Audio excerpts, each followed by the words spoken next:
Round ಮಾಡು ಹಿಂಗೆ ಹಿಂಗೆ ದೂರ ಇಡು ದೂರ ಹಿಡಿಕಂದ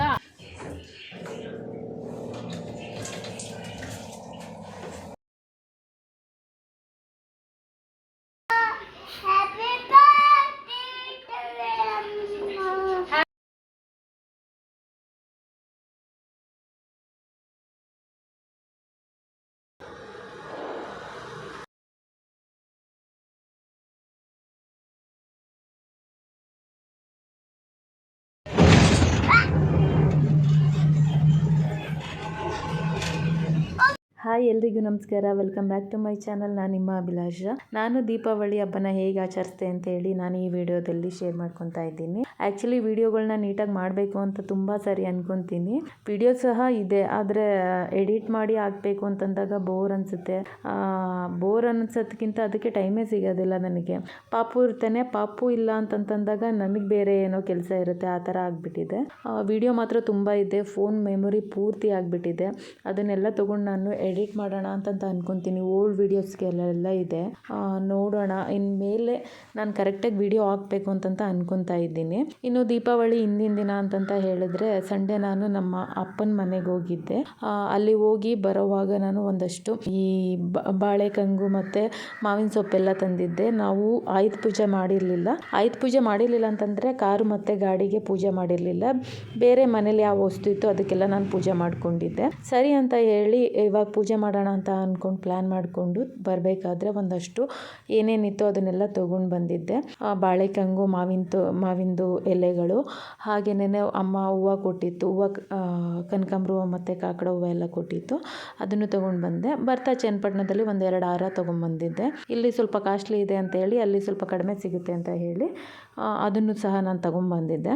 ಹಬ್ಬದ ಸೀಸನ್ ಬಂದರೆ ಸಾಕು, ಈ ಹಣ್ಣು ಹೂವುಗಳ ರೇಟ್ ಎಷ್ಟಿರುತ್ತೆ ಅಂತಂತಂದರೆ ತುಂಬ ಜಾಸ್ತಿ ಆಗಿಬಿಟ್ಟಿರುತ್ತೆ. ಡಬಲ್, ತ್ರಿಬಲ್, 4th ಟೈಮು ಜಾಸ್ತಿ ಮಾಡಿಬಿಟ್ಟಿರುತ್ತೆ. ನಾನು ಶುಕ್ರವಾರ ಅಥವಾ ಗುರುವಾರ ಅಂತಂತ ಅನಿಸುತ್ತೆ ಒಂದು ಅರ್ಧ kg ಸಾಮಂತಿಗೆ ಹೂವು ತೊಗೊಂಡಾಗ 20 ರೂಪೀಸ್ ಇತ್ತು. ಅದೇ ಇವಾಗ ನೋಡಿದ್ರೆ ಅದು 150 ರೂಪಾಯಿ ಮಾರಾಗಿದೆ. ಹಬ್ಬ ಅಂದರೆ ಹಾಗೇ ಹೂವುಗಳು ರೇಟು, ಹಣ್ಣುಗಳ ರೇಟು ಎಲ್ಲ ತುಂಬ ಜಾಸ್ತಿ ಆಗಿಬಿಟ್ಟಿರುತ್ತೆ. ಬರಬೇಕಾದ್ರೆ ಊರಿಂದ ಹಾಗೆ ನುಗ್ಗೆ ಸೊಪ್ಪು ಮತ್ತು ಗಣಕೆ ಸೊಪ್ಪು, ವಿಳ್ಯದೆಲೆ ಎಲ್ಲ ತೊಗೊಂಡು ಬಂದಿದ್ದೆ. ಇನ್ನು ನಮ್ಮ ಮರದಲ್ಲಿ ಪಪಾಯ ಎಲ್ಲ ಬೆಳೆದಿತ್ತು, ಅದನ್ನು ತೊಗೊಂಡು ಬಂದಿದ್ದೆ. ನಾನು ಒಂದೆರಡು ಕಿತ್ಕೊಂಡು ಇಟ್ಕೊಂಡೆ, ಬಟ್ ಅದು ವೆಯ್ಟ್ ತುಂಬ ಇದೆ ಅಂತಂತ ಹೇಳ್ಬಿಟ್ಟು ಒಂದು ಮಾತ್ರ ತೊಗೊಂಡು ಬಂದೆ. ಹಾಗೆ ಅಪ್ಪ ಒಂದು ಗೊನೆಯಷ್ಟು ಬಾಳೆಹಣ್ಣು ಕೂಡ ತಂದಿದ್ದರು. ಅದರಲ್ಲಿ ಒಂದು ಚಿಪ್ಪಾಗುವಷ್ಟು ನಾನು ತೊಗೊಂಡು ಬಂದೆ. ಅದು ಕಾಯಿ ಥರ ಇದೆ, ಇಲ್ಲಿ ತಂದಮೇಲೆ ಹಣ್ಣಾಗುತ್ತೆ ಅಂತೇಳಿ ತೊಗೊಂಡು ಬಂದಿದ್ದೀನಿ. ಇನ್ನು ಮನೆಗೆ ಫ್ರಿಜ್ ಕೂಡ ಹೊಸದಾಗಿ ಬಂದಿತ್ತು. ಹಾಗೆ ಒಂದು ಹೊಸ ಸ್ಟವ್ ಕೂಡ ಇತ್ತು. ನಮ್ಮ ಸಿಸ್ಟರ್ ಹೊಸ ಸ್ಟವ್ ನನಗೆ ಕೊಟ್ಟಿದ್ಲು. ಅದನ್ನು ಇವತ್ತೇ ಪೂಜೆ ಮಾಡೋಣ ಅಂತ ಹೇಳಿ ಅಂದ್ಕೊಂಡೆ. ಆಲ್ಮೋಸ್ಟು ನಾವು ಈ ಮನೆಗೆ ಬಂದು 1 ವರ್ಷ 6 ತಿಂಗಳು 7 ತಿಂಗಳು ಆಗ್ತಾ ಬಂತು. ನಾವಿನ್ನೂ ಫ್ರಿಜ್ಜೇ ತೊಗೊಂಡಿರಲಿಲ್ಲ, ಬಟ್ ಈ ದೀಪಾವಳಿಗೆ ತೊಗೊಂಡ್ವಿ. ನನಗೆ ಫ್ರಿಜ್ ಇಲ್ಲದೆ ಇರಬೇಕಾದ್ರೆ ಅದ್ರ ಬಗ್ಗೆ ಅಷ್ಟೊಂದೇನು ತಲೆ ಕೆಡಿಸ್ಕೊತಾ ಇರಲಿಲ್ಲ. ಈಗ ಬಂದಮೇಲೆ ಅನಿಸ್ತಾ ಇದೆ, ಓಕೆ ಇದು ನೆಸೆಸಿಟಿ ಇತ್ತು ನನಗೆ, ನಾವೇ ತೊಗೊಂಡಿರಲಿಲ್ಲ ಅಂತಂತ ಹೇಳಿ ಅನಿಸ್ತಾ ಇತ್ತು. ನಾನು ಈ ಥರ ಊರಿಂದ ತಂದಿದ್ದ ಸಾಮಾನೆಲ್ಲ ಎತ್ತಿಡ್ತಾ ಇದ್ದೆ. ಹಾಗೆ ರಾಘು ಇನ್ನೊಂದು ಕಡೆ ಸ್ಟವ್ ಎಲ್ಲ ನೀಟಾಗಿ ಅಡ್ಜಸ್ಟ್ ಮಾಡ್ತಾಯಿದ್ರು. ಹಳೆ ಸ್ಟವ್ ತೆಗೆದಿಟ್ಟು ಹೊಸ ಸ್ಟವ್ನ ಕನೆಕ್ಷನ್ ಕೊಡ್ತಾ ಇದ್ದೆ. ಎಲ್ಲ ಎತ್ತಿಟ್ಟು ಮನೆಯೆಲ್ಲ ಕ್ಲೀನ್ ಮಾಡಿ ಪೂಜೆಗೆ ರೆಡಿ ಆಗುವ ಅಷ್ಟರಲ್ಲಿ 7:30 ಆಯಿತು. ಅಷ್ಟರಲ್ಲಿ ರಾಘು ಅವ್ರ ವರ್ಕು ಕೂಡ ಮುಗೀತು. ನನ್ನ ಮಗ ಪೂಜೆಗೆಲ್ಲ ರೆಡಿ ಮಾಡಿ ಇಟ್ಟಿದ್ರೆ ಕಡಲೆಪುರಿ ತಿಂತಾ ಇದ್ದ. ಎಲ್ಲ ರೆಡಿ ಆದ ನಂತರ ನಾವು ಪೂಜೆ ಮಾಡಿದ್ವಿ. ಒಂದು 7:45 ಹಂಗೆ ನಾವು ಪೂಜೆ ಮಾಡಿದ್ವಿ. ನಾನು ಮೊದಲೇ ಪೂಜೆ ಮಾಡಿದೆ, ಅದಾದ ನಂತರ ರಾಘು ಅವ್ರು ಪೂಜೆ ಮಾಡಿದ್ರು. ರಾಘು ಅವ್ರು ಪೂಜೆ ಮಾಡಬೇಕಾದ್ರೆ ನಾನು ವೀಡಿಯೋ ಮಾಡಿದ್ದೀನಿ. ನಾನು ಪೂಜೆ ಮಾಡಬೇಕಾದ್ರೆ ವೀಡಿಯೋ ಮಾಡ್ಕೊಂಡಿಲ್ಲ. ಇನ್ನು ರಾಘು ಅವರಂತೂ ವೀಡಿಯೋ ಎಲ್ಲ ಮಾಡೋದಕ್ಕೆ ಹೋಗೋದಿಲ್ಲ.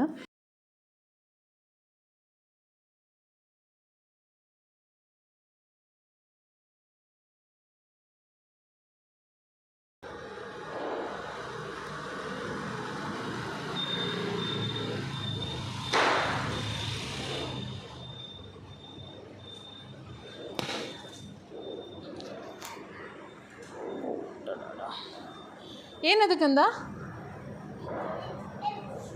ಅದೇ ಏನದ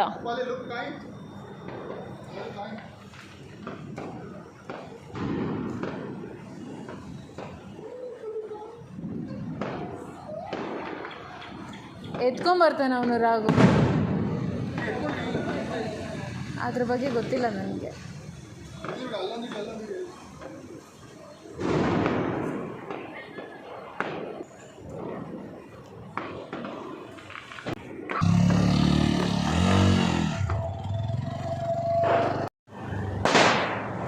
ಮುಂದೆ ಹೋಗು, ಮುಂದೆ ಹೋಗಂದ್ರೆ ಅಲ್ಲಿ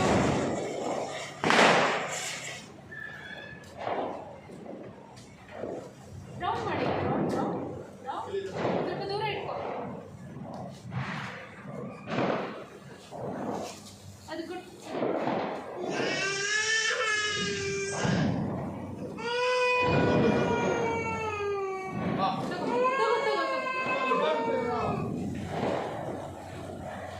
ಆ ಕಡೆ ನೋಡ್ಕೊಳ್ಳಿ.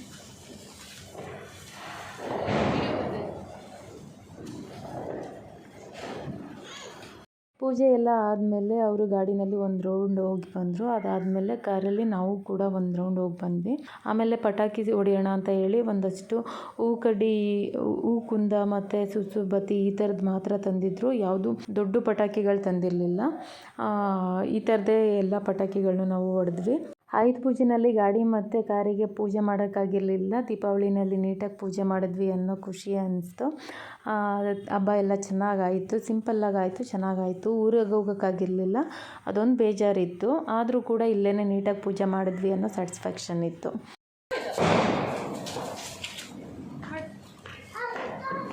ಸುಟ್ಟ ಇಲ್ಲ, ದೂರ ಹಿಡಿಕಂದ ಸುಟ್ಟಾಗಲ್ಲ. ತಗೋ ಕೈಗಿಟ್ಟು ತಗೋಕಂದ.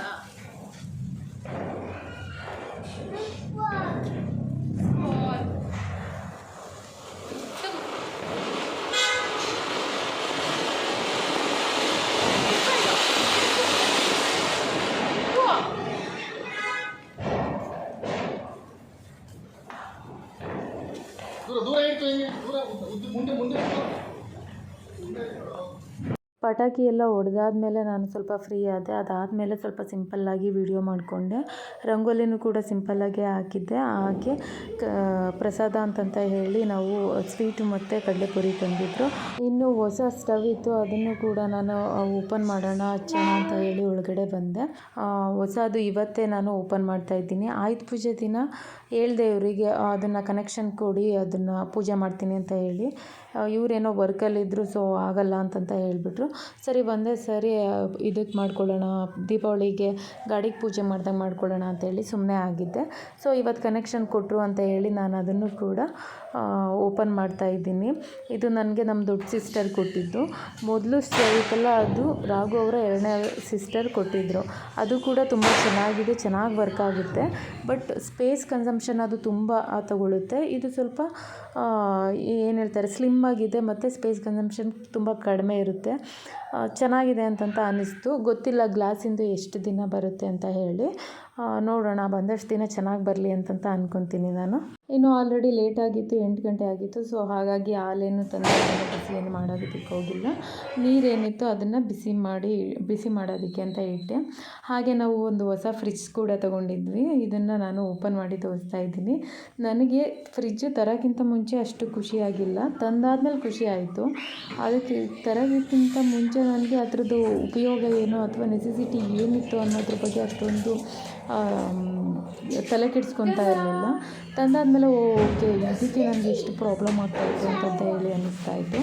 ಕಿಚನ್ ಸ್ಪೇಸ್ ಕಡಿಮೆ ಇರೋದ್ರಿಂದ ನನಗೆ ಸ್ಪೇಸಸ್ ಆಗಾಗ್ತಾ ಇರಲಿಲ್ಲ. ಒಂಥರ ಅಡುಗೆ ಮಾಡಿದ್ದೆಲ್ಲ ಎಲ್ಲಿಡಬೇಕು ಅನ್ನೋದೇ ಗೊತ್ತಾಗ್ತಾ ಇರಲಿಲ್ಲ. ಹಾಲೆಲ್ಲ ಕಾಯಿಸಿದ್ದೆಲ್ಲ ಅಲ್ಲೇ ಇಡ್ತಿದ್ದೆ. ಮತ್ತು ಈ ಮಜ್ಜಿಗೆ ಮೊಸರು ಏನಾದರೂ ಇದ್ದರೆ ಸ್ಲ್ಯಾಬ್ ಮೇಲೆ ಇರ್ತಿತ್ತು ಯಾವಾಗ್ಲೂ. ಸೊ ಅದರಿಂದ ಈ ಸಣ್ಣ ಸಣ್ಣ ಸೊಳ್ಳೆಗಳೆಲ್ಲ ಬರ್ತಿತ್ತು. ಮತ್ತು ಸ್ವಲ್ಪ ಕಿಚನ್ ಕೂಡ ಸ್ಮೆಲ್ ಥರ ಬರ್ತಿತ್ತು. ನಾನು ಏನು ಮಾಡಬೇಕು ಅಂತಲೇ ಗೊತ್ತಾಗ್ತಿರ್ಲಿಲ್ಲ. ಫ್ರಿಜ್ ತಂದಾದ್ಮೇಲೆ ಆ ಸೊಳ್ಳೆಗಳೆಲ್ಲ ಅವಾಯ್ಡ್ ಆಗಿದೆ, ಸ್ವಲ್ಪ ಪ್ರಮಾಣದಲ್ಲಿ ಅವಾಯ್ಡ್ ಆಗಿದೆ. ಸೊ ನನಗೆ ಅನ್ನಿಸ್ತು ಓಕೆ ಪರವಾಗಿಲ್ಲ, ನಾವು ಮೊದಲೇ ತೊಗೊಬೇಕಿತ್ತು ಅಂತಂತ ಹೇಳಿ ಅನ್ನಿಸ್ತು. ಇನ್ನು ಇದು ನೆಕ್ಸ್ಟ್ ಡೇ ವಿಡಿಯೋ ಕಂಟಿನ್ಯೂ ಮಾಡಿದ್ದೀನಿ. ನೆಕ್ಸ್ಟ್ ಡೇ ಅಂತಂತಂದರೆ ಟ್ಯೂಸ್ಡೇ ಇದು. ಮಂಡೇ ಎಲ್ಲ ಪೂಜೆ ಆದಮೇಲೆ ಟ್ಯೂಸ್ಡೇ ಮಧ್ಯಾಹ್ನ ನಾವು ಸಂಚಿ ಜೊತೆ ಆಟ ಆಡ್ತಾಯಿದ್ವಿ. ಆ ಟೈಮಲ್ಲಿ ಒಂದಷ್ಟು ವಿಡಿಯೋ ಮಾಡ್ಕೊಂಡಿದ್ದೀನಿ.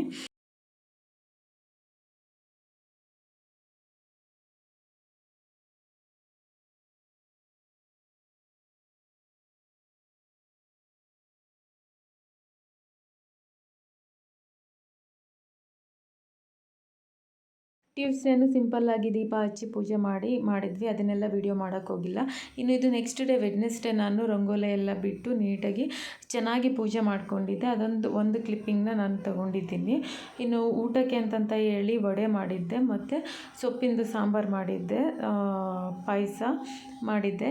ಟ್ಯೂಸ್ಡೇ ನಾನು ಶಾವಿಗೆ ಪಾಯಸ ಮಾಡಿದ್ದೆ. ಸೊ ಹಾಗಾಗಿ ವೆಡ್ನೆಸ್ಡೇ ಇದು ರವೆ ಮತ್ತು ಶಾವಿಗೆ ಎರಡು ಮಿಕ್ಸ್ ಮಾಡಿ ಪಾಯಸ ಮಾಡಿಕೊಂಡೆ. ಅನ್ನ ಸಾಂಬಾರು, ಇನ್ನು ಪಲ್ಯ ಎಲ್ಲ ಮಾಡೋದಕ್ಕೆ ಹೋಗಿಲ್ಲ. ವಡೆ ತಿಂದಿದ್ದರಿಂದ ಹೆವಿ ಅನ್ನಿಸ್ತಾಯಿತ್ತು. ಸೊ ಹಾಗಾಗಿ ಪಲ್ಯ ಎಲ್ಲ ಮಾಡೋದಕ್ಕೆ ಹೋಗಿಲ್ಲ.